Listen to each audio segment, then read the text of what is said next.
الحمد لله رب العالمين، والصلاة والسلام على أشرف الأنبياء والمرسلين نبينا محمد وعلى آله وصحبه أجمعين. قال الله تعالى: فاسألوا أهل الذكر إن كنتم لا تعلمون.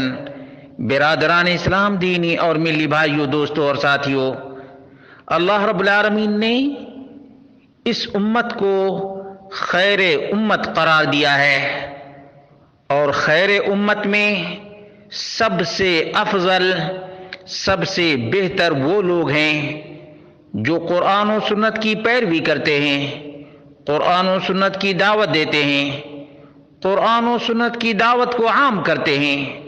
دراصل وہی عزت، احترام اور قدر کے لائق ہیں. اسی لیے علامہ البربہاری نے کہا تھا: علیک بالآثار، اے مومن تمہارے اوپر اللہ کے رسول صلی اللہ علیہ وسلم کی حدیث لازم ہے، اور اہل حدیث کو تم لازم پکڑو. وَإِيَّاهُمْ فَاسْأَلْ، اور اہل اثر اور اہل حدیث ہی سے مسائل پوچھا کرو. وَمَعَهُمْ فَاجْلِسْ، اور اہل حدیث کے ساتھ بیٹھا کرو. وَمِنْهُمْ فَاقْتَبِسْ، اور اہل حدیث سے قرآن و سنت کی تعلیمات حاصل کیا کرو اور ان کے نقش قدم پر چلا کرو. کتنا عظیم پیغام ہے یہ، اور کتنے سنہرے الفاظ ہیں.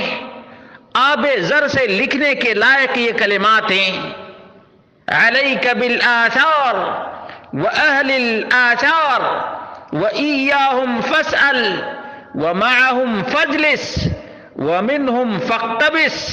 اللہ اکبر! یہ قرآن و سنت کے قدردان، قرآن و سنت کے داعی کا پیغام ہے. مسلمانوں، جس دن تمہارے اندر یہ خوبیاں آ جائیں گی، یقیناً دنیا کی تمام تر قوتیں اور طاقتیں تمہارے زیر نگی ہوں گی، اور تمام تر خوبیاں، تمام تر بھلائیاں اور دنیا کی تمام تر نعمتیں تمہاری جھولی میں رب کائنات ڈال دے گا. اللہ رب العالمین سے دعا کرتے ہیں، اللہ رب العالمین ہم سب کو اہل اثر اور آثار کی پیروی کرنے کی توفیق عطا فرمائے. تمام تر خزعبلات، خرافات اور شرکیات سے اور نجاسات سے ہم سب کو بچنے کی توفیق عطا فرمائے، اور اللہ رب العالمین دنیا اور آخرت دونوں جہان کی خوبیوں سے ہم سب کو مالا مال کر دے.